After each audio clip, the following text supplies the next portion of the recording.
En los últimos tiempos ha habido un gran avance en el conocimiento de las enfermedades oncológicas y hematológicas, sobre todo gracias al desarrollo de la biología molecular, lo que ha hecho que haya habido una reclasificación de muchos tumores y, por ejemplo, en el caso del cáncer de pulmón, entre otros, hemos pasado de pocas enfermedades con muchos pacientes a muchas enfermedades con pocos pacientes. Y esto ha hecho que a la hora de diseñar ensayos de fármacos para tratar estas patologías tengamos que cambiar un poco la manera de diseñarlos, ¿no? Porque necesitamos resultados rápidos de los estudios para poder aplicar lo antes posible los resultados a la práctica asistencial, pero asegurándonos siempre de que los nuevos fármacos sean eficaces y que sean seguros. Entonces han aparecido una serie de diseños nuevos, extraños, como los basket, los umbrella, los secuenciales, que ahora os explicaremos, y nos preguntamos si estos ensayos son fiables, si estos diseños son fiables, y si pueden en algún momento sustituir a los ensayos tradicionales. Luego, por otro lado, hablando de las variables para ver los resultados de estos estudios, aún nos preguntamos cómo debemos medir la eficacia y la toxicidad, ya con los métodos tradicionales, pero sobre todo con el avance de la inmunoncología nos estamos encontrando con largos supervivientes, y entonces sí que los métodos tradicionales de medir las variables no nos terminan de funcionar, con lo que, ¿qué variables tenemos que usar en estos casos? Y para liarlo más, los pacientes sabéis que cada vez tienen un peso más importante en la evaluación de los medicamentos, sobre todo en las toxicidades. Y ya es muy habitual ver, aparte de la toxicidad evaluada por el clínico, la toxicidad evaluada por el paciente, los Patient Reported Outcomes. Entonces, ¿qué lugar deben tener dentro de los ensayos y luego cuando ya vayamos a las aprobaciones?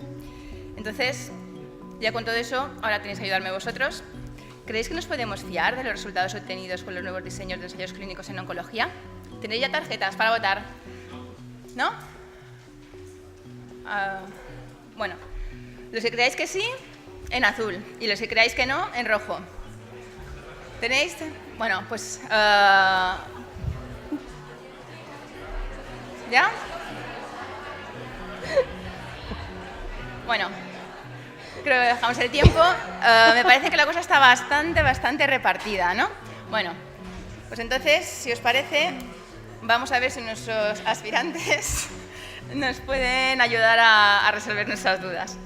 Bueno, tenemos a dos ponentes que, bueno, que la verdad es un lujo tenerlos hoy entre nosotros. Por un lado, defendiendo la tradición, tenemos a Sandra Flores, es farmacéutica especialista en el Hospital Virgen del Rocío de Sevilla.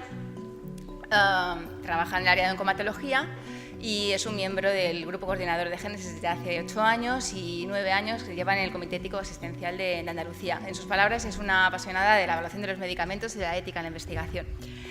Por otro lado, defendiendo la innovación, tenemos a Jordi Ginés, que es farmacéutico especialista del Hospital Son Espases de Palma de Mallorca. Tiene BPS en oncología, creo que lo conocéis todos, creo que todos hemos escuchado sus clases magistrales de estadística y hace que, la verdad, que un tema tan difícil lo entendamos todos mucho mejor. Entonces, si os parece, os dejo con ellos y con la primera pregunta. Sandra, Jordi, ¿qué diseño de estudios es preferible utilizar hoy en día en oncología? ¿Y son estos estudios viables y fiables? Vamos a empezar con Jordi. Gracias. Bien. ¿Qué problemas tenemos con los diseños actuales de los ensayos clínicos actuales? Realmente, como podéis ver, no están exentos de problemas, ¿no? En primer lugar, estos clásicos ensayos fase 1, fase 2, fase 3 requieren de enormes recursos. El tiempo para llevar al mercado una nueva droga en fármaco en oncología puede llegar a ser hasta de 8 y 12 años. Muchos fallan también en los fase 2 o fase 3. Están focalizados en estrategias de histología dependientes y no tenemos tampoco, estos tradicionales modelos no están diseñados para fármacos que actúan en muy pequeñas poblaciones de pacientes, ¿no? Entonces vamos a hablar básicamente en este apartado de los diseños enriquecidos y los diseños flexibles, ¿no? En la era de la medicina personalizada lo que interesa es que tenemos varios retos en relación a los ensayos clínicos, ¿no? Debemos de ir hacia administrar fármacos a aquellos pacientes, a aquella mayor proporción de pacientes que puedan beneficiarse. De esta manera el beneficio medio será mayor, trataremos a más pacientes también de forma beneficiosa, pocos pacientes estarán expuestos a efectos secundarios de nuevos regímenes pacientes que no tienen beneficio, los ensayos clínicos serán de una N más pequeña y los financiadores serán más probables que nos reembolsen estos fármacos, ya que el coste-beneficio será mucho mayor, ¿no? Hay varias maneras de provocar o enriquecer los ensayos, ¿no? Uno es el enriquecimiento pronóstico, que sería este caso de aquí, aquellos pacientes con más alta probabilidad de progresión. El enriquecimiento predictivo, es que no me funciona el puntero. El enriquecimiento predictivo en base a unos biomarcadores. Y por último, el enriquecimiento dinámico, de la respuesta dinámica, ¿no? Quizá el biomarcador ideal sería una combinación que nos capturara los tres dominios, ¿no? Este diseño de enriquecimiento ya lo estamos utilizando en oncología desde hace más de 15 años, por ejemplo, para los fases 3 de registro, ¿no? Vale, estos diseños guiados por biomarcador son los generalmente se realizan en estos esquemas generales, son los master protocols, ¿no? Estos master protocols tienen la característica de que puedes realizar muchos estudios paralelos bajo el paraguas de un solo protocolo, ¿no? Y cada uno de los subestudios pues, se difieren básicamente en el marcador que utilizas y el fármaco que utilizas, de tal manera que hay infinitos subprotocolos, ¿no? Básicamente vamos a hablar de estos dos, los basket y la umbrella trials, en los diseños de diseño de medicina novedosa en precisión. Los basket trials se caracterizan por ser fármacos que se utilizan en patologías, múltiples patologías neoplásicas en el que tienen la misma mutación genética, y se testa la misma droga. Mientras que en los umbrellas estamos trabajando en un solo tipo, una tipo de neoplasia, se diferencia la neoplasia por las distintas mutaciones genéticas y se aplican distintos fármacos, ¿no? Este es un ejemplo de un basket trial, un fase 2, en el que se utiliza Vemurafenib. Vemurafenib, sabéis que estaba ya comercializado e indicado en pacientes con mutación BRAF en melanoma avanzado, y se realizó este basket trial en otras patologías que también disponían de esta mutación, ¿no? Eso es el resultado que se obtuvo en este diseño del ensayo, en el que este diseño basket nos permite seleccionar aquellas patologías en las que este fármaco puede ser efectivo. Por ejemplo, en cáncer de pulmón no microcítico, en la enfermedad de Erdheim-Chester o en el xantoastrocitoma anaplásico pleomórfico. Este estudio y estos tipo basket están cada vez más incorporando la estadística bayesiana. Esta estadística bayesiana nos permite calcular, en base a los datos obtenidos de tasas de respuestas, posteriores probabilidades de actividad del fármaco en relación, y tú puedes fijar el mínimo tasa de respuestas que tú creas que es óptima para el desarrollo de este fármaco. Se realizan análisis intermedios. Si la posterior probabilidad es demasiado pequeña, se cierran las ramas en las que no hay actividad y se continúan con las siguientes, ¿no? Esta estadística bayesiana sabéis que cada vez se está incorporando más y tiene básicamente diferencias con la frecuentista. En la frecuentística estamos hablando siempre de p-valores, de qué compatibilidad tiene la hipótesis nula, mientras que la bayesiana nos va a permitir calcular directamente que la probabilidad de que la hipótesis nula sea cierta y la probabilidad de que la hipótesis alternativa sea cierta. Es decir, nos va a calcular qué probabilidad hay de que un determinado fármaco, el efecto del tratamiento de un determinado fármaco sea, por ejemplo, superior o nos permite reducir un riesgo entre un 10 y un 20%, o qué probabilidad tiene de que el fármaco funcione o tenga efecto en más de un 35% de los pacientes. Este ensayo Basket fase 2 permitió, por ejemplo, la autorización por parte de la FDA de Vemurafenib para los pacientes con enfermedad de Chester, con enfermedad de Erdheim-Chester que tenían esta mutación BRAF 600. Es decir, gracias a un ensayo basket hemos conseguido que para una enfermedad huérfana que no tenía ningún tipo de tratamiento ni había ningún estándar, muchos pacientes puedan beneficiarse de este nuevo fármaco, ¿no? Los diseños Umbrella ya los hemos comentado antes, es una misma histología en la cual lo que hacemos es separar a las distintas mutaciones y en base a ello aleatorizar a los pacientes al fármaco concreto o a la rama control, ¿no? En relación a los diseños flexibles, vamos a empezar con los secuenciales. Estos diseños tienen la ventaja de que permiten la finalización de un estudio basándose en la información que se va teniendo durante su ejecución. Se caracterizan por realizar muchos análisis intermedios mediante ajustes del tipo error, del error de tipo 1, No fijan el tamaño muestral previo, sino que este es variable en función de los resultados que se vayan obteniendo. Suelen ser propios de ensayos clínicos fase 3. Los condicionantes para poderlos utilizar pues tienen que tener ensayos de tamaño muestral grande grande, con un objetivo claro y único, duración prolongada, más de 2 años, y un intervalo temporal corto entre la inclusión del paciente, la aleatorización y la respuesta del tratamiento, para evitar que de esta manera se incluyan demasiados pacientes y ya no tenga sentido su interpretación prematura, ¿no? El problema que tienen estos ensayos de hacer muchos análisis intermedios, pues ya lo sabéis, es del problema de hacer comparaciones múltiples. Cuando haces muchas comparaciones múltiples tienes el problema de que el error de tipo 1 te sube, ¿no? Entonces, ¿cómo se soluciona esto? Pues utilizando análisis secuenciales con grupos de penalización, es decir, valores P penalizados, que pueden ser de tamaño fijo o de tamaño variable. En el variable, el más utilizado es el de O'Brien-Fleming, que se empieza con depende del número de análisis que tengas previstos, planificados, pues utilizas una P distinta, una P mucho más baja al principio, y luego, porque tienes muchos pocos pacientes todavía incluidos, de tal manera que utilizando el de O'Brien-Fleming tienes la ventaja de que no vas a parar el ensayo de forma errónea, a no ser que la diferencia entre los dos tratamientos sea tremendamente importante, ¿no?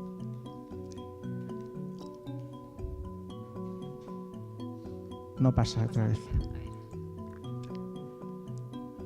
Y esta es otra de las maneras de ajustar el error alfa. Es un método secuencial basado en una función de gasto de alfa. En este lo que se hace es, cada vez que se hace un análisis intermedio, se consume parte del error alfa. De tal manera, aquí por ejemplo tenemos 2 análisis intermedios y el análisis final. De tal manera que la suma del gasto de los 3 alfa no nos pase del 0,05. Y en cuanto a los diseños adaptativos, la característica que tiene es que nos permite modificar de manera preespecificada el diseño del estudio durante su ejecución en base a los resultados que vayamos obteniendo, ¿no? Sin aumentar el error de tipo 1, para de esa manera no comprometer ni su validez ni su integridad, ¿no? Estas son varias de las opciones que se pueden realizar en un método adaptativo: reestimar o ampliar el tamaño muestral, cambiar de la razón de la aleatorización, interrumpir grupos de tratamiento con reglas de parada temprana por ineficacia de los tratamientos, modificar también criterios de inclusión o exclusión, en fin, todo esto que estáis viendo. Esto se lo está tomando muy las agencias reguladoras muy a pecho. Por ejemplo, esta es la guía para la industria de los diseños adaptativos de la FDA, que es de hace un par de meses, ¿no? Luego este tema va muy en boga, ¿no?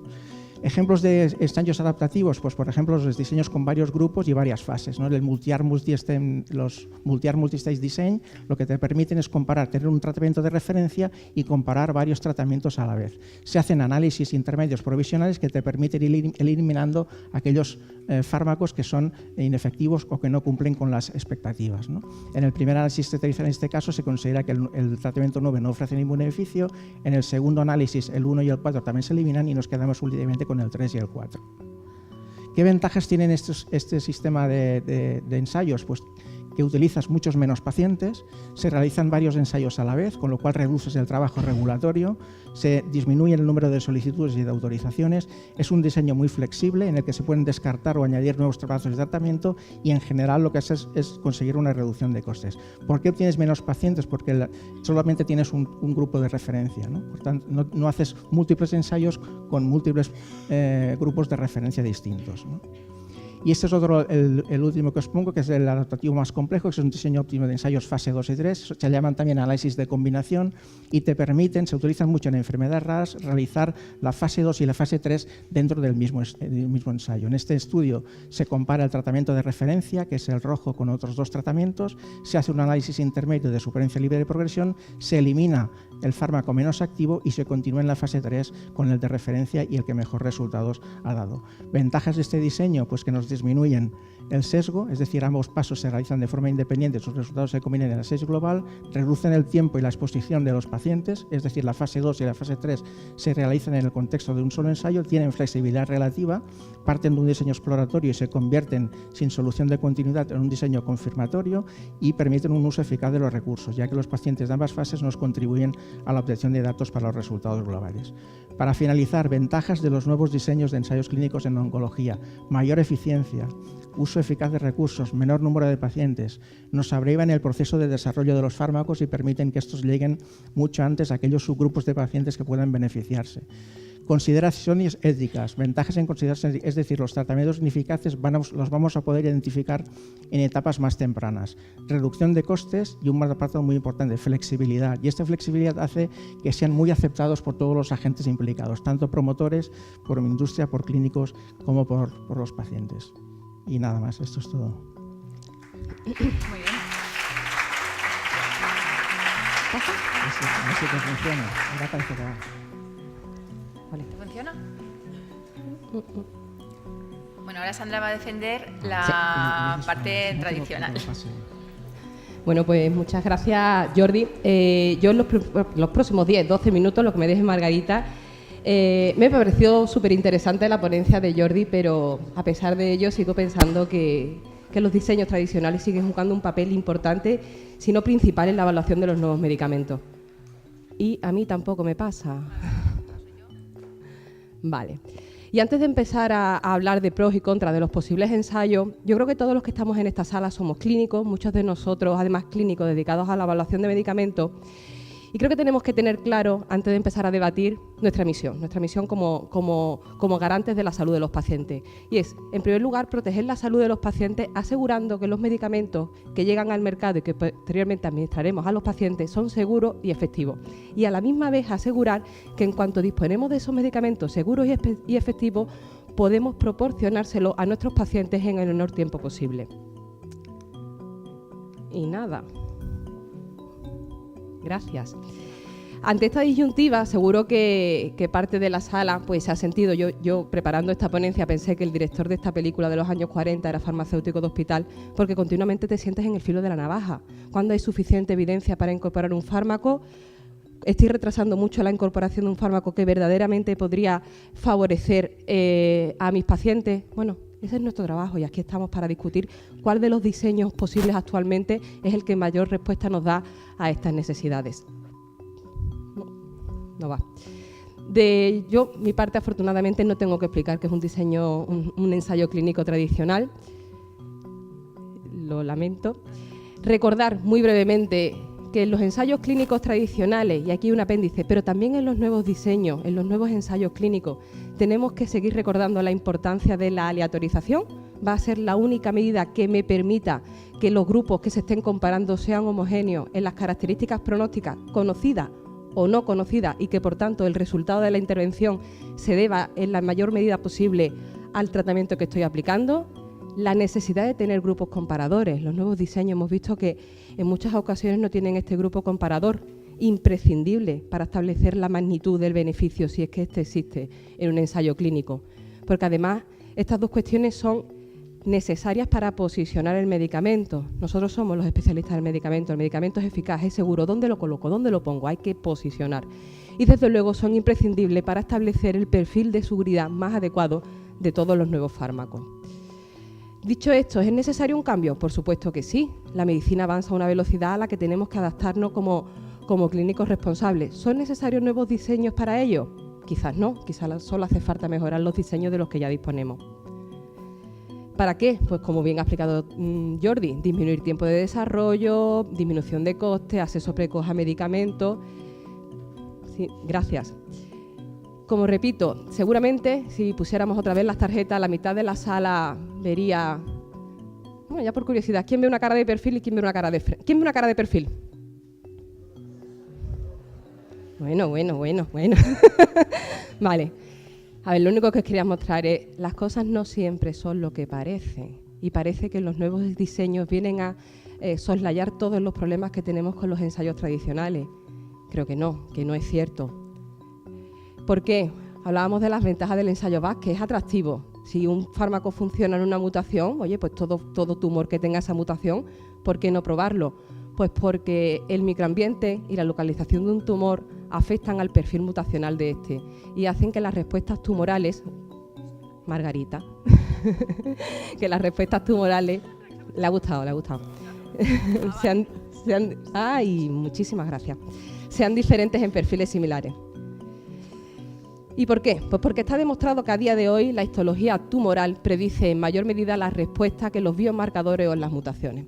Por tanto, perfecto el ensayo al que a partir de la mutación BRAF somos capaces de detectar diferentes fármacos, pero lo que no ha puesto Jordi, y creo que de forma intencionada, es el número de pacientes que fue necesario incluir en ese ensayo. Fueron más de 300 pacientes en 11 patologías para finalmente proseguir el desarrollo en solo 3 de ellas.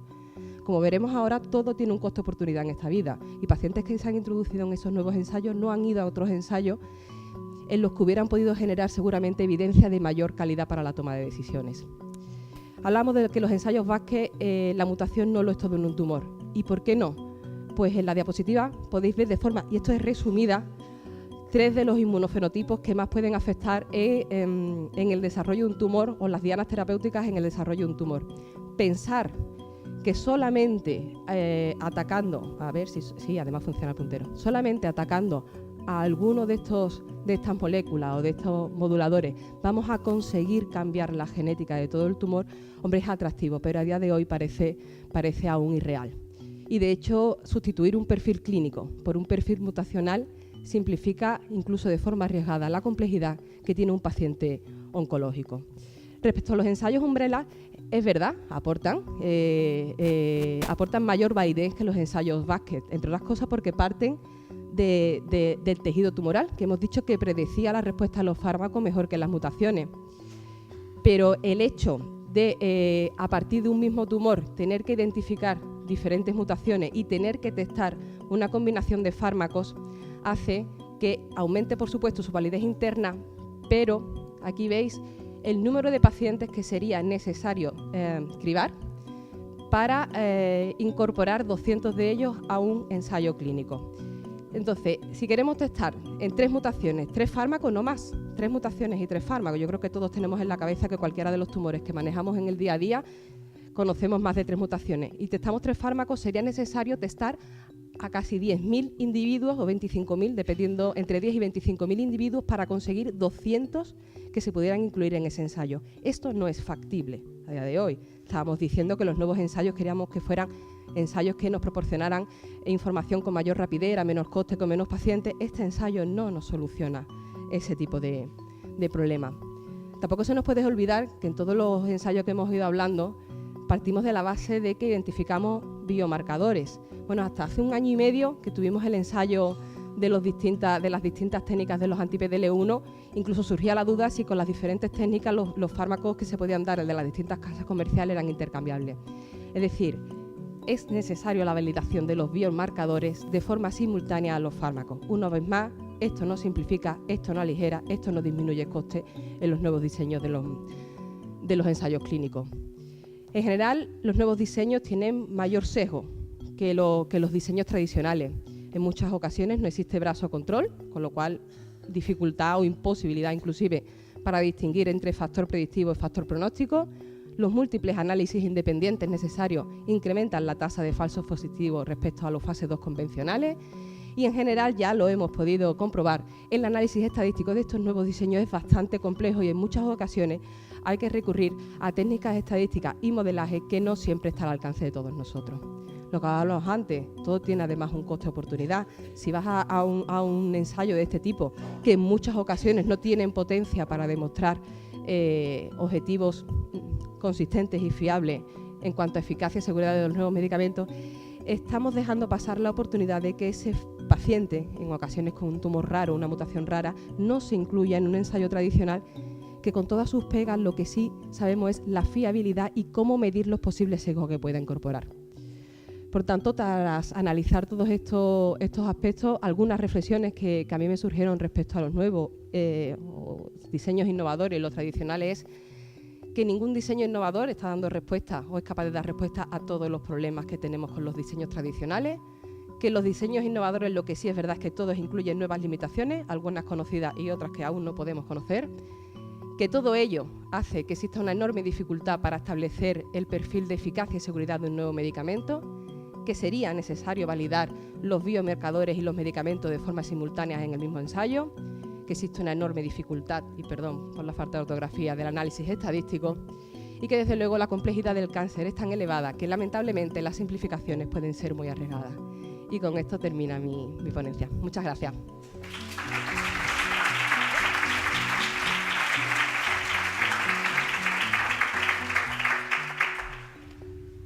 Pues nada, si os parece, entramos en el tiempo de debate. Vamos bien de tiempo. Jordi, ¿qué opinas de lo que comentabas? Es evidente que no hay un diseño óptimo. Todos tienen sus limitaciones, pero actualmente en el mundo en el que estamos, si no optamos por estos nuevos tipos de diseño, nos vamos a quedar anclados. No vamos a dar oportunidad a que estos fármacos salgan a flote. No podemos trabajar con diseños de ensayos con unas Ns tan grandes, donde luego la P la puedes obtener estadística significativa aumentando mucho la muestra, pero realmente luego tendrás problemas en análisis de subgrupos, a quién lo das. De esta manera vas a simplificar mucho más y vas a seleccionar mejor a los pacientes. Con respecto a los basket trial, es cierto que tienen la limitación, como se ha visto en el estudio que os puse, de la histología. No tiene por qué, al tener una mutación no tiene por qué actuar bien en todos los tipos de cáncer, pero tienes recursos para poder solucionar esto. Estos se realizan pruebas de homogeneidad que se realizan entre todos los estratos que tú pones en un basket trial, y eso te permite ver si el efecto es homogéneo en todos los estratos o no. Si el efecto no es homogéneo en todos los estratos y a lo mejor funciona nada más que en uno o dos, lo que tienes que hacer es aumentar o proteger ese error alfa, porque vas a convertir cada estrato en un fase 2.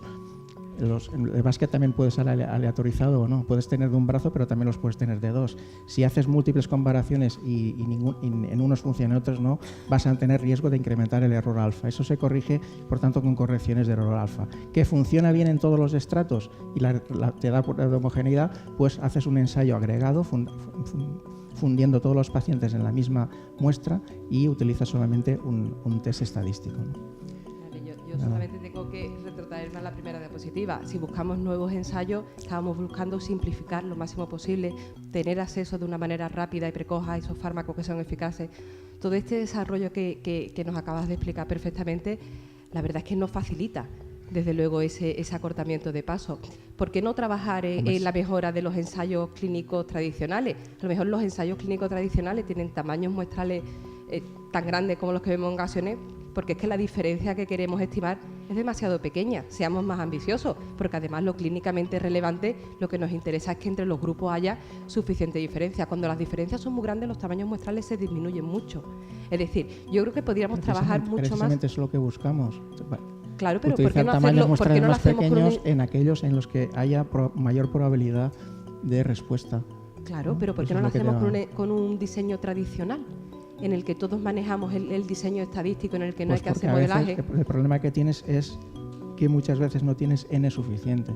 Hay patologías que son muy poco prevalentes, tumores raros, enfermedades huérfanas, que no vas a obtener una muestra suficientemente como para poder sacar conclusiones definitivas. Claro, pero un ensayo sin randomización y sin grupo comparador tampoco vas a poder sacar conclusiones efectivas. Ese es el problema que nos estamos enfrentando en el día de con hoy. este tipo de ensayos vas a poder seleccionar pacientes o determinados fármacos para luego poder hacer un diseño tradicional, que de la otra manera vas a ciegas, ¿no? Pero entonces los diseños innovadores los dejamos solo para etapas tempranas, y lo que estamos observando es, sin embargo, que en muchas ocasiones se nos incorporan fármacos a la práctica clínica con aprobaciones en fases 1B, he llegado yo a ver. ¿Dónde estamos? ¿De verdad bajo el paraguas de que es innovador podemos incorporar fármacos que solamente están en un fase 1B? Pero son fases 1B, que luego hablaremos en la segunda parte, que son cohortes de expansión, que son un montón de pacientes en las que vas tomando evidencia del fármaco y de su posible toxicidad. De hecho, como luego comentaré, pembrolizumab fue autorizado en un fase 1 en base a una cohorte de expansión de muchísimos pacientes y ha permitido en menos de 4 años que este fármaco salga al mercado y los pacientes puedan beneficiarse. De la otra manera, si hubiéramos ido a esperar al fase 3, pues hubieran pasado probablemente 5 o 6 años más. Tendríamos mucha más seguridad de sus resultados. La de todas maneras, los fase 1 en cortes de expansión tienen un N suficiente como para poder demostrar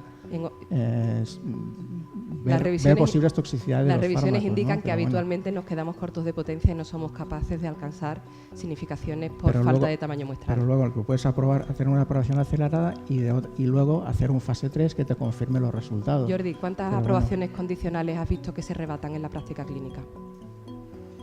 Algunas se puede rebatir, pero bueno, es una relación beneficio-riesgo, ¿no? Exactamente.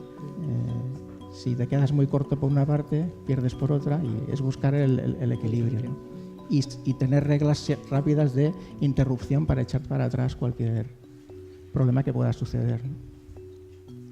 Bueno, pues muy bien. Si queréis pasamos a la segunda pregunta que os queríamos hacer. Soy yo, ¿no? Bueno, pues la segunda pregunta va de variables. ¿Qué variables tenemos que utilizar en los ensayos? ¿Y pueden ser las mismas en todos los ensayos? Y luego ya por último, ¿qué lugar ocupan los resultados reportados por el paciente? Aquí va... Uy, perdón. Va a empezar Sandra. Vale, perfecto. Bueno, pues otra vez Ya hemos hablado al inicio en el debate de la necesidad de incorporar nuevas técnicas de nuevos diseños, nuevas técnicas de medida, y ahora lo que nos vamos a centrar, o vamos a intentar centrarnos en este bloque es ¿y qué medimos? Independientemente de si lo hacemos con los diseños innovadores o lo hacemos con los diseños tradicionales, ¿qué es verdaderamente lo importante y relevante a la hora de medir? Bueno, pues yo creo que estamos todos de acuerdo en que la inmunoterapia ha sido un antes y un después en todo, y en la evaluación también. Conocéis todos los criterios RESIS de evaluación en oncología. Bueno, pues debido al propio mecanismo de acción de la inmunoterapia, que todos conocéis, con que el sistema inmune es el que propiamente actúa contra el tumor, bueno, pues se vio que se establecían una serie de respuestas anómalas o diferentes a lo que estábamos acostumbrados a ver con el resto de terapias antitumorales.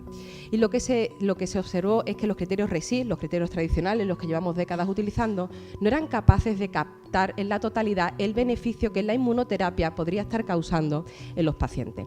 Con esta premisa, el mismo grupo que desarrolló los criterios RESIS el año pasado, en enero del año 2017, publicaron los criterios RESIS relacionados con la inmunidad, los famosos iRESIS, que efectivamente bienvenidos sean. Es una modificación de una herramienta que parece que capta muchísimo mejor, modifica el número de mediciones que se hacen, el tiempo en el que se hacen, bidimensional, el número de lesiones que se miden, es decir, una serie de modificaciones que lo que hacen es mejorar cómo puedo yo estar viviendo el beneficio de la inmunoterapia a través de los criterios RESIS. Fantástico, nada que objetar a esta parte nueva.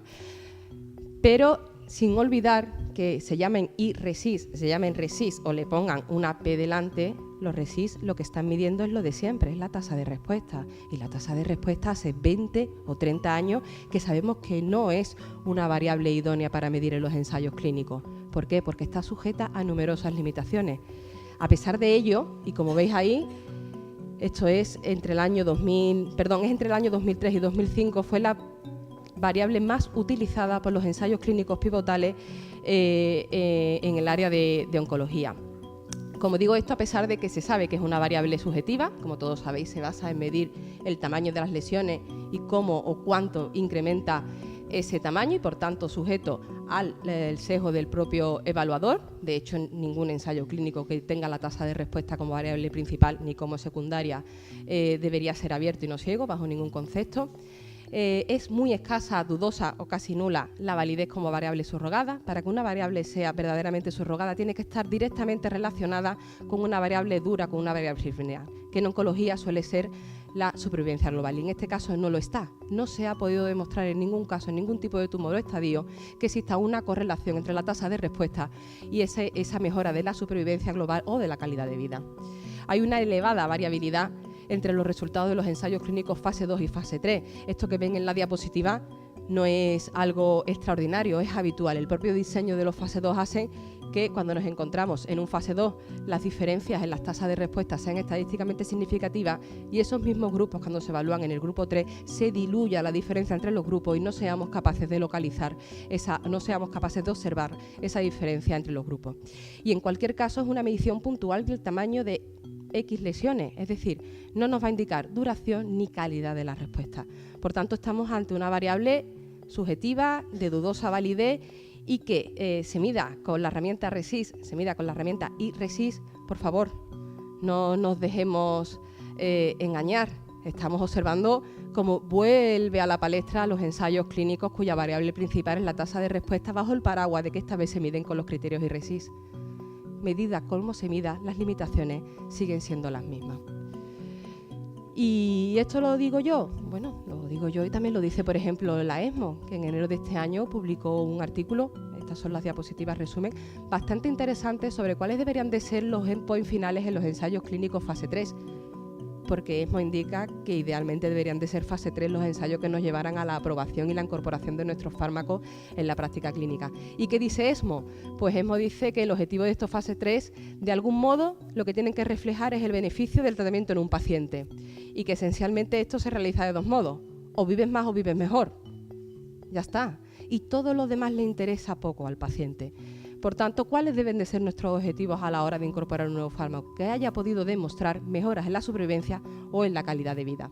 ¿Y qué hacemos con la supervivencia libre de progresión? Que todos estamos acostumbrados a medir y que se encuentra en la mayor parte de los ensayos en los últimos 10 años. Pues ESMO también es bastante clara en su postura respecto a este tipo de variables. Y dice que la supervivencia global sigue siendo la opción preferente a la hora de evaluar un ensayo clínico. Y que la supervivencia libre de progresión o la supervivencia libre de enfermedad deberían de utilizarse única y exclusivamente en aquellas situaciones en las que hubiera sido validada como variable subrogada. Es decir, en las que de algún modo hubiéramos podido demostrar que existe una correlación directa entre dichas variables y la supervivencia global. Y lamentablemente, ESMO concluye que a día de hoy son muy extraños, son raros los casos en los que se ha establecido sin lugar a equívocos esta correlación entre la supervivencia libre de progresión y la supervivencia global. Por tanto, ¿utilizamos la supervivencia libre de progresión? No, tampoco. De manera habitual no, a menos que tengamos un estudio, un modelo matemático que nos asegure que en esa patología, en ese estadio concreto, existe dicha correlación. De hecho, no solo ESMO, sino organismos, creo, libres de ninguna sospecha, tipo NICE, pues en el año 2007-2008 incorporaba la supervivencia libre de progresión como una variable subrogada válida, y de hecho lo hizo para trastuzumab, pero venimos observando que en los últimos 2 o 3 años NICE cada vez es más firme respecto a la utilización de este tipo de variables, y no es raro ya encontrarnos en los informes indicaciones de que la supervivencia libre de progresión no predice la supervivencia global y, por tanto, no es la variable idónea ni la que deberíamos de tener en cuenta a la hora de seleccionar un fármaco. Y con la supervivencia libre de progresión en inmunoterapia, yo creo que ahí no hay duda, pero sí me gustaría hacer una aclaración. Cuando he dicho no hay duda, creo que casi todos tenemos en la mente la frase de la supervivencia libre de progresión en inmunoterapia no es válida porque infraestima la supervivencia global. Bueno, hay ocasiones, como pueden ver en esta parte de la izquierda, en la que efectivamente no somos capaces de objetivar diferencias en supervivencia libre de progresión, pero sí en la supervivencia global. Pero también tenemos ejemplos en las que existen diferencias libres de progresión estadísticamente significativas, pero esto no se traslada a mejoras en la supervivencia. Por tanto, la supervivencia libre de progresión no es una variable óptima en inmunoterapia porque no está relacionada con la supervivencia, no porque la infraestime, simplemente no se ha podido establecer la correlación entre ambas. Artículos sobre este tema pueden encontrar múltiples y en los últimos 3 años de muchísima calidad. Ahí les dejo algunos, bueno, pues si alguien está especialmente interesado en el tema. Pero lo que llama la atención de casi todos ellos es que vienen a decir que quizás estamos incorporándonos en los últimos años en una época en la que tenemos muchos datos pero poca información y que quizás habría que hacer un poco de quitar la nieve y ver verdaderamente cuáles son los datos que estamos utilizando y con qué datos estamos incorporando en nuestra práctica clínica los nuevos fármacos en oncología. Bueno, Sandra, entonces, ¿qué medimos? Medimos lo importante. Medimos la supervivencia global, medimos la calidad de vida. Y esto que parece obvio cuando hay múltiples revisiones, cuando se analizan las variables que han sido objeto de los ensayos pivotales en oncología, pues se ve que la supervivencia global, en la última revisión, apenas suponía el 20% de las variables de estos fármacos. ¿Será que estamos utilizando calidad de vida? Pues tampoco. Doy las gracias a un compañero que está sentado en las sillas porque el lunes publicó en las redes sociales, está online, todavía no está publicado entero, un análisis de cómo se utiliza la calidad de vida en los ensayos clínicos en oncología. Y lamentablemente lo que nos viene a decir es que en más de la mitad de las ocasiones la calidad de vida no se mide. Si en un 20% medimos supervivencia global, en la mitad no medimos calidad de vida, ¿qué estamos incorporando en nuestra práctica clínica? Bueno, parece que empieza a que calidad de vida, no, pero ya habló Margarita al inicio de los famosos PRO. Perfecto, un resultado que reporta el mismo paciente, a él le importa, tiene que ser importante a la hora de evaluar. Ojo, los PRO todavía están un poco inmaduros. Como toda variable necesita una validación. No se dispone todavía de ningún PRO en oncología que esté validado en nuestro país. cuál es la magnitud del cambio en un PRO que es relevante, que tiene relevancia clínica. O sea, si con calidad de vida, que llevamos años midiéndola, todavía discutimos si la mejora de 4 puntos o de 6 es lo que tiene relevancia clínica, con los PROs que estamos iniciando ahora, desde luego estamos totalmente perdidos sobre cuál será la diferencia óptima que tendremos que alcanzar para considerar que algo es verdaderamente significativo. No es una variable exenta de subjetividad, está evaluada por el propio paciente. El PRO va a ser diferente dependiendo del tumor, de la situación clínica del paciente, del estadio, del tratamiento. ¿Cómo podremos comparar eso? Porque al fin y al cabo nosotros tendremos que tener una variable validada, saber si esa magnitud de diferencia es clínicamente relevante, poder comparar para posicionar. Volvemos al principio de la charla. Hay que posicionar, hay que decidir, hay que ordenar los tratamientos en oncología. A ver, casi. Sí, por favor. Es interesante en este sentido que esta reflexión que estoy haciendo, bueno, pues no la hago yo sola, sino que empieza a haber editoriales en la revista. Se publicó en diciembre del año pasado y a mí me llama mucho la atención en el que fue uno de los autores, un antiguo presidente de ESMO, hay gente de FDA y de EMA, en el que indican que quizás habría que empezar a trabajar en explorar las consecuencias de estar incorporando fármacos en nuestra práctica clínica en base a variables subrogadas. A mí me parece bastante preocupante que personas líderes en oncología empiecen a preocuparse por qué estamos haciendo asumiendo variables que no están validadas. El cómo medirlo, la media, la mediana, si os parece, vamos mal de tiempo. ¿Qué hacemos con los largos sobrevivientes? Problema. Es verdad, ha aparecido la inmunoterapia, la media no me recoge, la mediana tampoco. Tengo una platea de pacientes que me sobreviven, las curvas se separan al final. ¿Cómo lo mido? Bueno, están empezando a aparecer nuevos tipos de análisis, quizás el más desarrollado es el Milestone, en el que, de forma muy sencilla, creo que Jordi lo va a explicar algo más, consiste en analizar las tasas de supervivencia en diferentes momentos a lo largo de una curva. Es un método sencillo, es un método simple. Como analizo en diferentes momentos, bueno, pues soy capaz de analizar curvas de supervivencia que no son proporcionales en el tiempo y además permite incorporar de alguna manera la información sobre la separación tardía de las curvas. Pero lamentablemente no todo es oro, no es oro todo lo que reluce y este análisis lo que se ha visto es que a día de hoy todavía la correlación con la supervivencia global es escasa, que es incapaz de explicar la totalidad de la curva de supervivencia. Hemos dicho que medimos en distintos momentos, pero ¿cuándo? ¿A los 3, a los 6, a los 18, a los 15, a los 20 y a los 22? Pues dependerá de la terapia, dependerá del pronóstico del tumor y lamentablemente también dependerá del promotor del ensayo. Y desde luego cada uno va a mirar, o yo por supuesto mediría en el momento en el que a mí me fuera más favorable. Nunca va a alcanzar la supervivencia de todos los pacientes y por tanto siempre va a ser una estimación, nunca vamos a tener un dato real. Por tanto, en mi opinión, es un método útil para completar la información convencional que nos aportan los análisis tradicionales, pero desde luego aún no válida para sustituirla. Y ya para terminar, decir que estoy de acuerdo con los autores de esta editorial, Acceso versus Evidencia, el dilema del regulador, en que efectivamente la perfección puede ser el enemigo de lo bueno. Y yo a lo mejor estoy pidiendo la perfección y estoy siendo excesivamente exigente. Pero lo que también es cierto es que el uso de variables subrogadas debería de quedar muy limitado en ocasiones en las que tenemos certeza de que está relacionada con una variable que de verdad importa al paciente o en aquellas situaciones en las que no tengamos otras opciones o existan pocas alternativas terapéuticas. Pero en cualquiera de estos casos, y aunque se utilicen bajo esa premisa, deberíamos de usarlas siempre esperando a que en el resultado final de esos ensayos de algún modo pudiéramos tener información de lo que realmente nos importa, que como hemos dicho a lo largo de los últimos 15 minutos es supervivencia global y calidad de vida. Y nada más, muchas gracias.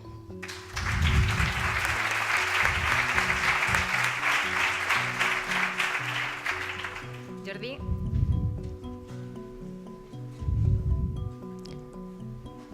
Muy bien, ya que hablamos de inmunoterapia, esta es una reflexión que se hizo en la EORTC creo que fue en el año 2016, sobre los retos de la inmunoterapia, y voy a hablar básicamente de esta parte de aquí, en relación a los fase 1 y a los fase 2 y fase 3. En relación a los fase 1, se ponían entredichos si la dosis máxima tolerada iba a ser el principal objetivo de los fase 1 con inmunoterapia. Sabéis que estos fármacos no tienen una relación dosis dependiente y que por tanto es muy difícil encontrar esta máxima dosis tolerada. Muchas veces lo que se utiliza es la máxima dosis administrada y es la que se pasa a los fase 2, ¿no? Por tanto, vamos a tener ya diferencias en los parámetros de valoración de estos fármacos en los fase 1. Y también, por supuesto, el rol que juegan las cohortes de expansión, ¿no? Estas cohortes de expansión, como antes hablamos en la primera parte, nos permiten recoger infinidad de información sobre la eficacia de múltiples de fármacos y múltiples subdosis y múltiples histologías en un mismo ensayo, ¿no? Nos permite, por tanto, y esto es lo que luego veremos que ha permitido la autorización o la autorización condicional de algunos fármacos. Y en los fase 2 y fase 3 sí nuestros objetivos han cambiado. El seguimiento de la respuesta ya avanzó Sandra, ya hemos visto que puede ser diferente con la inmunoterapia, qué papel juega la superación libre de progresión, y la característica de esos fármacos es que tienen un efecto retardado en su efecto, ¿no? Esto no es más que una imagen de cómo ha evolucionado el paisaje de los fase 1 desde la introducción de la quimioterapia hasta la introducción de la inmunoterapia, ¿no? Hemos pasado de aplicar el fármaco a 30-50 pacientes no seleccionados a hacer un enriquecimiento basado en biomarcadores, utilizando la terapia dirigida, en la que ya utilizamos entre 30 y 200 pacientes seleccionados molecularmente, hasta llegar a la inmunoterapia, en la que ya estamos utilizando o probando el fármaco en 100 o 1000 pacientes seleccionados desde el punto de vista inmunológico. Ha cambiado también lo que os comentaba antes. Lo que antes era la máxima dosis tolerada en los fase 1 ha ido cambiando, y en la terapia dirigida hablamos ya de la dosis óptima biológica, y por analogía en la inmunoterapia se empieza a hablar ya de por qué no debemos de obtener la dosis óptima inmunológica, es decir, aquella que tenga alguna relación con algún parámetro de saturación, ya sea a nivel farmacodinámico o farmacocinético. En cuanto al diseño de los ensayos, pues aquí también cómo ha ido evolucionando. Hemos pasado del clásico fase 1, fase 2, fase 3 hasta la aprobación del fármaco, a utilizar cada vez más en la terapia dirigida los fase 1, fase 2 mixtos, obtener condiciones aceleradas de aprobación que luego deben de confirmarse en un fase 3. Incluso ya en la inmunoterapia, pues ya tenemos lo que os comentaba, es fase 1 tremendamente extensos, con grandes cohortes de expansión, con la cual muchos fármacos han obtenido condición acelerada y que luego ha sido posteriormente confirmada en un fase 3. Si miramos el tiempo que nos conllevaba el desarrollo de este fármaco y su incorporación al mercado de anteriormente con la quimioterapia habitual, que era de 10 años, la hemos bajado a menos de 5 años. Os pongo aquí el ejemplo del que antes hemos tenido en la mano, de pembrolizumab, ¿no? ¿Qué ha pasado con la respuesta? Es evidente que la tasa de respuestas nunca ha sido, en general, un buen subrogado de la supervivencia global, ¿no? Pero ¿qué es lo que pasaba con estos fármacos? Con la inmunoterapia, pues que notábamos que había respuestas disociadas, la aparición de pseudoprogresión, y esto hizo que se pusieran en debate si debíamos seguir utilizando los criterios RECIST 1.1 o había que cambiarlos, ¿no? En el año 2009, Walchuk ya introdujo estos criterios de respuesta relacionados con la inmunidad, cuyas principales diferencias con respecto a RECIST se incorporan en estas cuatro básicas características. Se introducen medidas bidimensionales, se da mayor importancia a la cantidad total de la enfermedad. Se requiere, ante cualquier respuesta que no sea estabilización de la enfermedad, que ésta sea confirmada en la siguiente valoración del paciente, al menos con 4 semanas después, y que las nuevas lesiones no necesariamente van a presentar progresión de la enfermedad, sino que se incluyen en la cantidad total de la carga tumoral y su importancia estará subordinada a la siguiente valoración. ¿Por qué tiene esto de importancia? Pues lo que también comentaba antes Sandra, ¿no? ¿Qué es lo que pasa con la supervivencia libre de progresión con la inmunoterapia? Aquí tenéis un claro ejemplo, el ejemplo CheckMate 025, en el que se compara nivolumab versus everolimus en pacientes que han recibido en cáncer renal avanzado, que han recibido una primera línea con un fármaco, un inhibidor, ya sea sunitinib o un fármaco antiangiogénico, ¿no? Fijaros lo que ocurre al principio de estas curvas, ¿no? Aquí suceden una amalgama de circunstancias, ¿no? En primer lugar, pacientes que son refractarios de entrada. pacientes que pseudoprogresan. Eso está medido por RECIST, pacientes que pseudoprogresan. Hay una separación tardía de las curvas de supervivencia. Si hiciéramos, fijaros aquí, el hazard ratio no sale estadísticamente significativo, ¿no? Fijaros aquí, si hiciéramos un análisis de sensibilidad a TOC, empezando a partir de los 6 meses, es decir, pacientes que a los 6 meses ni han progresado ni han fallecido, sí que aparecen diferencias estadísticas significativas favorables a nivolumab versus everolimus. En otras palabras, la PFS no es un buen subrogado en el caso de la inmunoterapia de la supervivencia global, ¿no?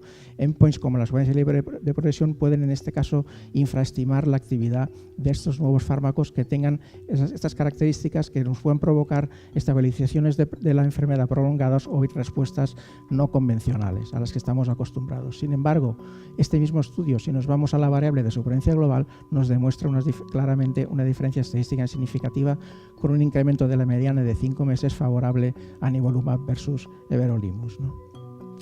¿Qué es lo que está ocurriendo con la inmunoterapia? Pues que la inmunoterapia tiene dos principales características. En primer lugar, la separación tardía de las curvas de supervivencia y, en segundo lugar, la aparición de largos supervivientes, ¿no? Esto que hace que este tipo de curvas, que muchas veces estamos acostumbrados a trabajar con anteriores fármacos que tenían hazard ratio constante, es decir, que presentaban un riesgo proporcional a lo largo del tiempo, en este caso no se cumple. Si os fijáis, en este intervalo de tiempo hasta que las curvas no se separan, el hazard ratio va a ser 1, pero a partir de aquí el hazard ratio va a ser distinto entre las dos curvas, ¿no? Por tanto, en este tipo de ensayos, ni la mediana ni el hazard ratio van a ser parámetros apropiados para valorar el beneficio de estos fármacos. Necesitamos de métodos estadísticos alternativos que nos puedan valorar o medir mejor cuál es el beneficio que aportan este tipo de fármacos, ¿no? En definitiva, ¿qué diferencias existen entre la inmunoterapia y las terapias convencionales? Pues que las terapias convencionales, basadas en un hazard ratio constante a lo largo del tiempo y en el modelo de riesgos proporcionales, en los que sabemos que el log-rank test y la regresión de Cox asume estas propiedades y funciona bien, no funciona bien en este tipo de estudios. ¿Por qué? Porque esta separación tardía de las curvas nos constituye una desviación del modelo de riesgos proporcionales. Los eventos que ocurran antes de la separación de las curvas no nos van a contribuir a la diferenciación de las mismas, y esto nos puede provocar un aumento de la probabilidad de encontrar un resultado negativo en algún ensayo clínico. Y de hecho os comento aquí el caso de tremelimumab, un fármaco mecanismo de acción muy parecido a ipilimumab, que en el ensayo en primera línea en pacientes con melanoma avanzado fracasó o realmente fue interrumpido porque las curvas no empezaron a separarse hasta los 8 meses, saliendo un hazard ratio que no era estadísticamente significativo. Sin embargo, a partir de esos 8 meses las curvas claramente quedaban diferenciadas, ¿no? Por tanto, diferentes alternativas terapéuticas nos pueden requerir de diferentes métricas. La mediana de supervivencia global, que estamos acostumbrados a trabajar con ella, puede no ser el mejor endpoint para terapias con potencial beneficio a largo plazo.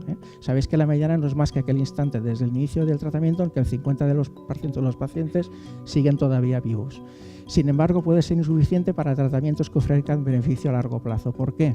Pues porque no nos proporciona esta mediana información sobre esa pequeña proporción de pacientes que ocupan la cola de la curva de supervivencia y que van a ser los que van a obtener mayor beneficio a largo plazo. ¿Cómo podemos solucionar esto? No es fácil, ¿no? Pero el método más utilizado hasta el momento son realizar análisis de supervivencia tipo milestone, ¿no? Estos estudios no son más que, como comentaba Sandra, un corte transversal preespecificado de la probabilidad acumulada de supervivencia global de las curvas de Kaplan-Meier a un tiempo determinado considerado como clínicamente significativo, ¿no? Y eso es lo difícil de valorar. ¿Qué es lo que consideramos como clínicamente, ese tiempo que consideramos como clínicamente significativo, ¿no? La característica principal de este modelo es que podamos disponer de un tiempo de seguimiento suficiente que nos permita hacer una estimación robusta de las tasas de supervivencia.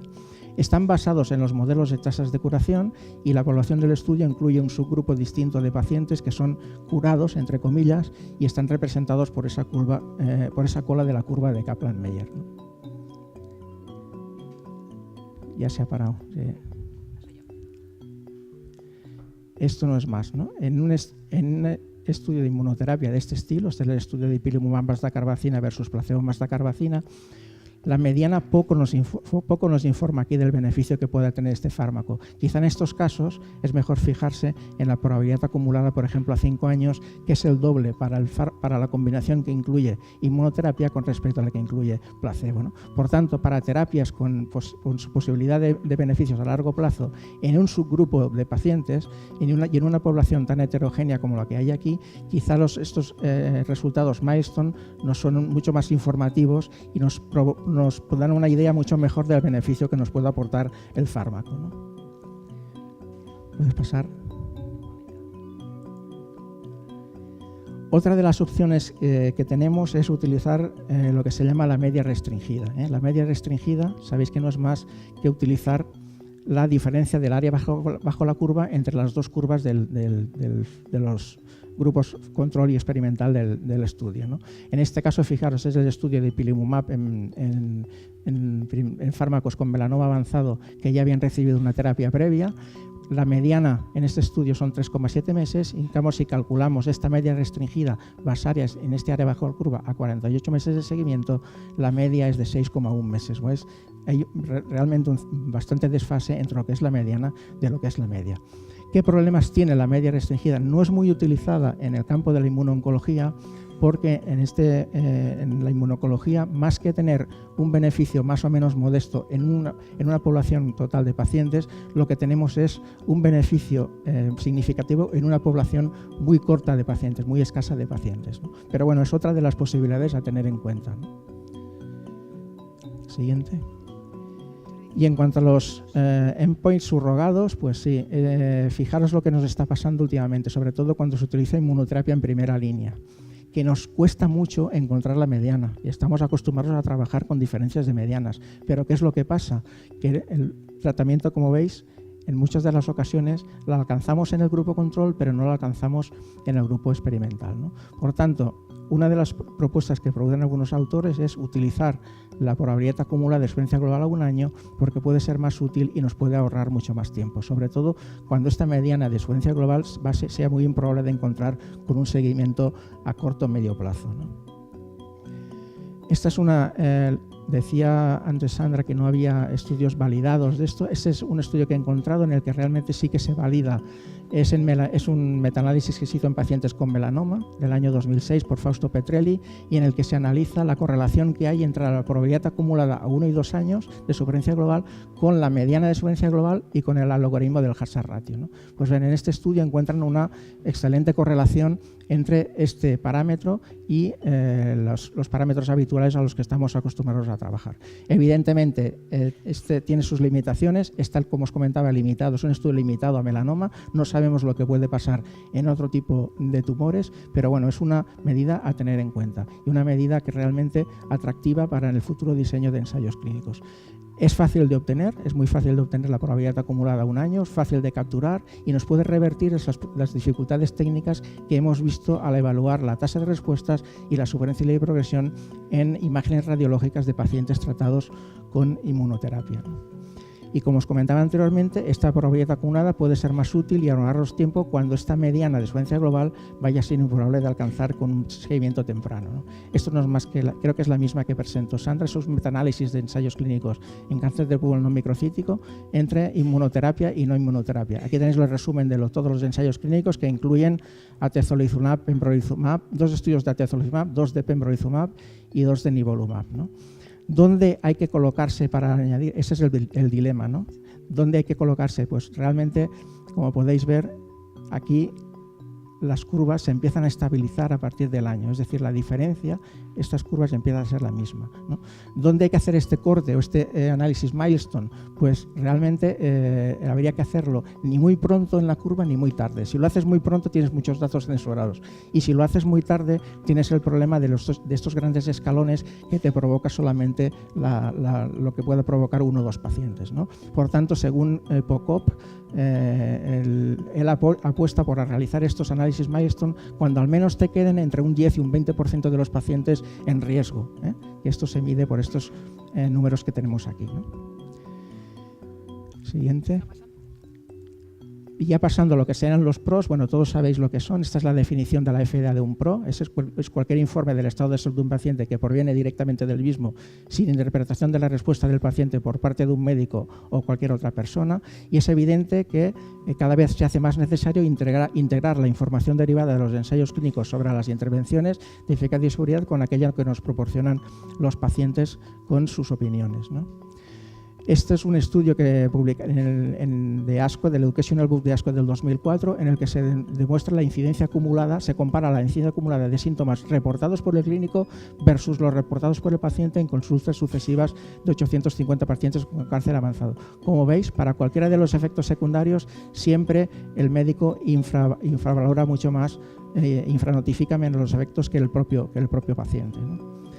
Este es otro estudio que también es un pool de estudios de 3 ensayos clínicos en el que se analizan también el grado de acuerdo que había entre la notificación de esos efectos adversos por parte del médico y por parte del paciente. Como podéis ver, se escogieron estos 6 efectos secundarios y entre el 40,7% y el 74% de los pacientes no hubo acuerdo entre el médico y el paciente. Es decir, lo que el médico consideraba como que no había habido toxicidad, el paciente por lo menos había notificado una toxicidad de grado 1 en más o igual a un ciclo de su tratamiento, ¿no? Si esto lo hacemos para cualquier efecto adverso, pero si cogemos aquellos reportados como mucha toxicidad, muchísima, entonces el rango de variación estaba entre el 13 y el 50%. Esto nomás que nos viene a decir de la importancia que tiene la incorporación de los PROs en los ensayos clínicos, ¿no? Incluso estas diferencias vistas en ensayos clínicos aleatorizados, ¿no?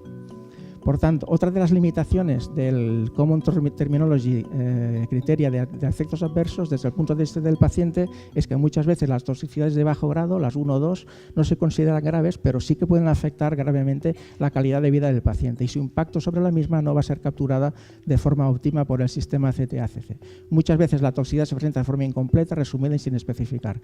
Y os presento este estudio donde Atkinson valoró la correlación entre CTAC y los PROs y encuentra que esta correlación es moderada. Este es un impacto de los PROs también en calidad de vida y supervivencia. Es un estudio controlado y autorizado en 766 pacientes en el que se compara la herramienta STAR, es un sistema de autonotificación de efectos adversos de la quimioterapia en estos 12 síntomas, versus el sistema control, ¿no? Y se evalúa la calidad de vida por este cuestionario, las visitas o urgencias de los pacientes e incluso la supervivencia, ¿no? Bueno, pues aquí tenéis los datos. En calidad de vida siempre hay mejora para el grupo que utiliza la herramienta STAR y incluso y hay muchísimas menos visitas a urgencias con pacientes que utilizan la herramienta STAR. Pero no solamente eso, sino que además también se demostró que aquellos pacientes que utilizaban la herramienta STAR tenían mayor supervivencia tanto a 1 año como supervivencia global a 1 año ajustada por calidad, con diferencias estadísticamente significativas, ¿no? Sabéis que el problema de los CTAC se ha visto, el National Cancer Institute promovió la utilización o la implantación de los PRO-CTAC, con viene a ser una sustitución de los CTAC. En vez de 790 ítems nos quedamos con solamente 78, con 124 preguntas, que este cuestionario es adaptable a distintas situaciones clínicas y que valora los síntomas comunes los más apropiados, ¿no? Este sería un hipotético modelo de incorporación de los PROs a los endpoints del ensayo clínico, en el cual se puede observar que podemos definir perfectamente un objetivo primario basado en supervivencia libre de progresión o en supervivencia global, pero aunque como objetivo secundario podemos incorporar perfectamente los PROs, eso sí, claramente definidos, con una definición clara de lo que debe ser este endpoint, ¿no? En definitiva, y tomando como ejemplo, por ejemplo, en la oncología ginecológica, sabéis que la FDA ha recomendado que estos PROs sean incluidos en todos los ensayos de fase tardía, de fase 3, por ejemplo, y en aquellos estudios comparativos de eficacia en oncología. Sabéis también que, por ejemplo, la FDA ha aprobado bevacizumab y olaparib en base a beneficios en supervivencia libre de progresión, pero que han sido apoyados por beneficios también en PROs, tanto para bevacizumab en el ensayo Aurelia como por olaparib en el ensayo SOLO2. Por tanto, es muy importante, y no solamente es importante que esta diferencia sea estadísticamente significativa en supervivencia de progresión, sino que se vea también acompañada de resultados positivos en PROS o en calidad de vida para que las agencias reguladoras aprueben estas nuevas opciones de tratamiento, ¿no? ¿Existen herramientas de medida? Sí, las herramientas de medida de un PROM pues pueden ser las escalas de vida y de calidad no específicas de cáncer, específicas de cáncer y, como comentábamos antes, los PRO-CTAC, ¿no? En definitiva, los PROS nos van a servir o puede ser relevante para fármacos utilizados en enfermedades crónicas como el cáncer, en la que se pretende mejorar los síntomas, la calidad de vida y la capacidad funcional de los pacientes. Estas herramientas evidentemente tienen que estar validadas, estamos todavía al inicio, ya sea en cuestionarios de papel, electrónicos o vía telefónica. En este momento tenemos ya, hay 2 herramientas para validar tanto la calidad metodológica de los PROS como los instrumentos que se utilizan para valorar los PROS. Creo que una de las herramientas es la herramienta EMPRO. Consort también ha dado sus recomendaciones sobre cómo hay que validar estos PROS y, en definitiva, y más no es un objetivo a corto plazo, pero sí que a largo plazo, la recogida rutinaria de estos PROS nos pueden promover el cuidado centrado en el paciente, el mejorar la comunicación médico-paciente y, por supuesto, mejorar los resultados del tratamiento y la satisfacción del paciente, ¿no? Y para finalizar, comentaros lo que... ¿Puedes pasarla? Que no...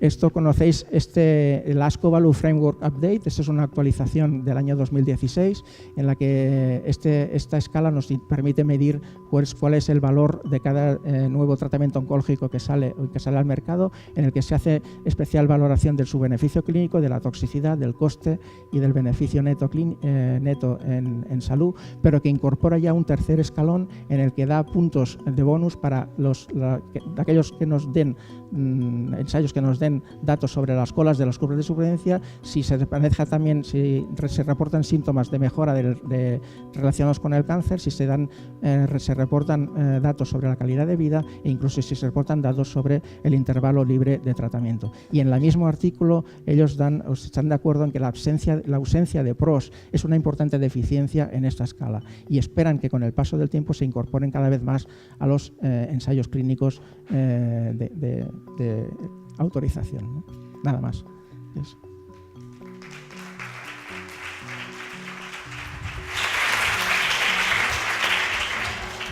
Bueno, pues nos hemos quedado sin tiempo para el debate, pero vamos para la votación final. A ver si se han hecho cambiar de opinión los ponentes. Os voy a preguntar, ¿nos podemos fiar de los resultados obtenidos con los nuevos diseños de ensayos clínicos en oncología? Pues más o menos, igual más azules, ¿no?